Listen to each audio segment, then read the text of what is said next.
चिक्की stories. एक गांव में अनवर का परिवार रहता था। उसके परिवार में उसकी बेटी आयरा और उसकी बीवी फिरदौस रहती थी। वो लोग बहुत खुशी खुशी रहते थे। अनवर की बेटी आयरा बहुत ज़्यादा लाडली थी क्योंकि वो अनवर की इकलौती बेटी थी। अनवर एक दर्जी था जो बहुत अच्छे कपड़े सीता था। उसकी कमाई से उसके घर का खर्च आराम से निकल जाता था और वो अपनी फैमिली को खुश रखता था। एरा हमज़ा नाम के लड़के को पसंद करती थी, पर ये बात अभी अनवर को और उसकी माँ को नहीं पता था। एरा छुप छुप कर हमज़ा से मिलती थी। हमज़ा, मुझे लगता है अब हमारे बारे में अम्मी और अब्बा को बता देना चाहिए। वैसे भी हम लोग कब तक छुप छुप कर अब मिलते रहेंगे ऐसे ही। हाँ एरा, तुम घर पर बात करो। मुझे भी ऐसे मिलना अच्छा नहीं लगता। मैं तुम्हारे घर पे आऊँगा किसी दिन।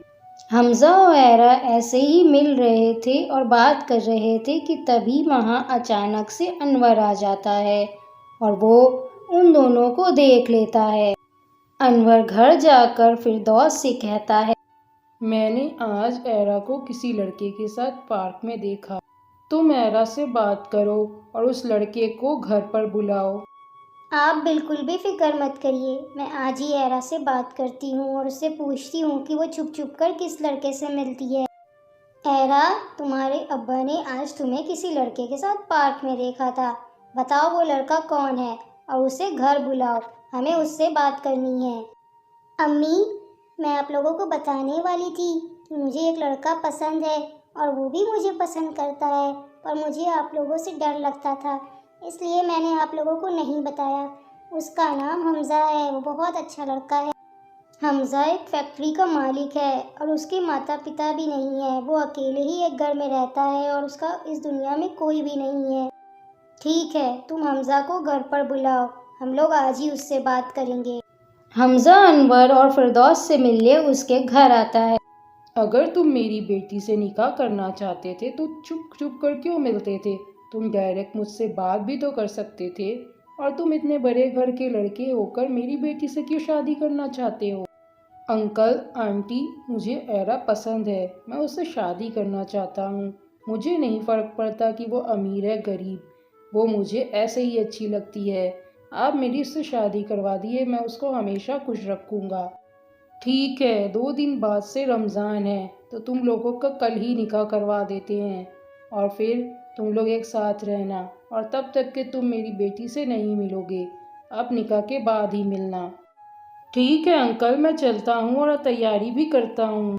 ये कहकर हमज़ा वहाँ से चला जाता है और अनवर और फिरदौस उसको देखते हैं। हमज़ा एक अच्छा लड़का होता है।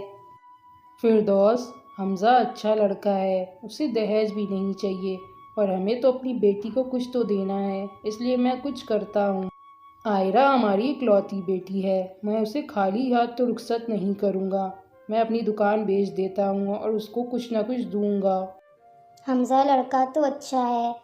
ठीक है, आप दुकान बेच दिए और जल्दी से आयरा का निकाह करवा दीजिए, वो दोनों खुश रहेंगे।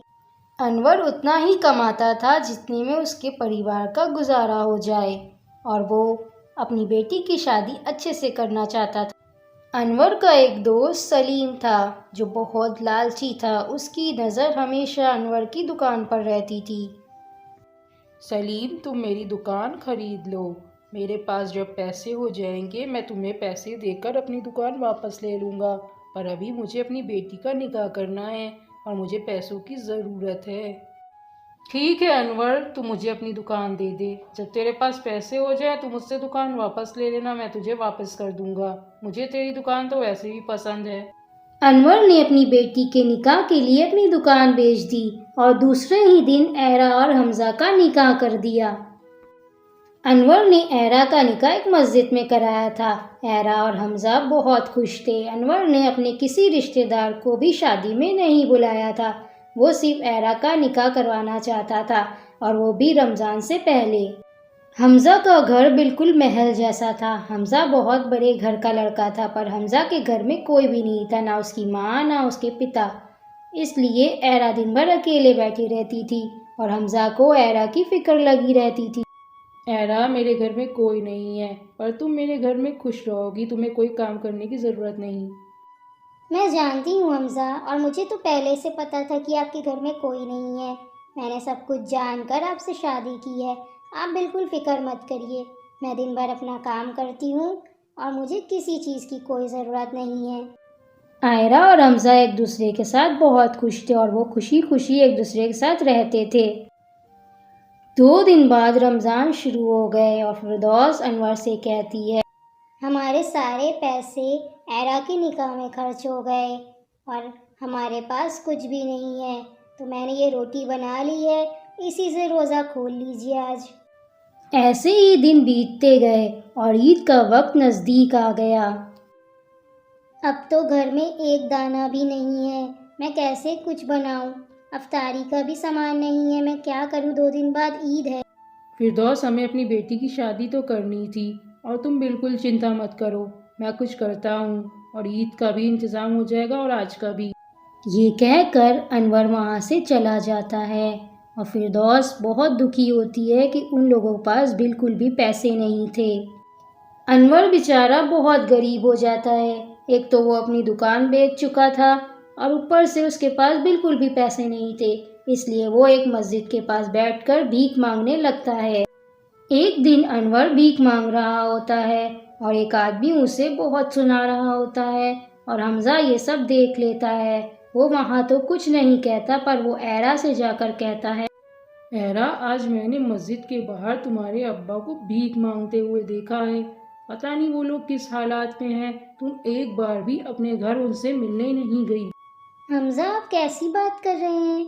अब्बा भीख क्यों मांगेंगे? उनके पास उनकी दुकान है, वो कपड़े सीते हैं, वो भीख नहीं मांग सकते। एरा, तुम्हारी कसम, मैं झूठ नहीं बोल रहा हूँ। मैंने उन्हें मस्जिद के बाहर भीख मांगते हुए देखा है।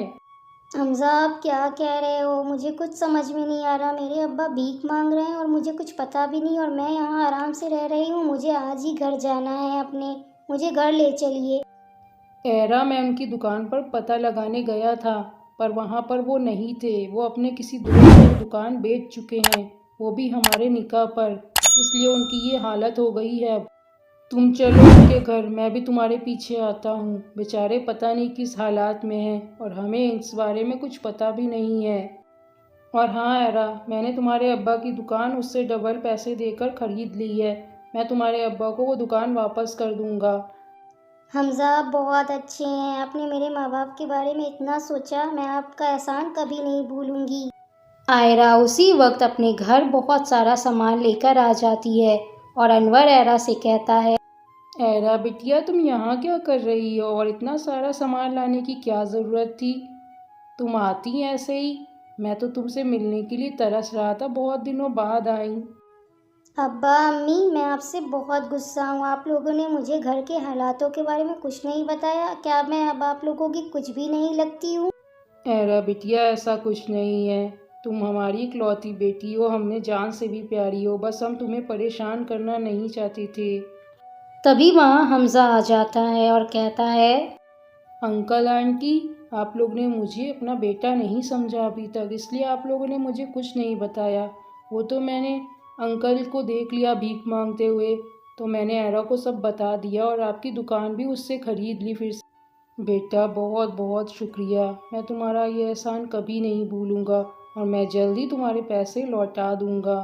अंकल आंटी, मैं आपसे पैसे मांगने नहीं आया हूँ। मैं चाहता हूँ इस बार ईद आप मेरे घर में मनाएं।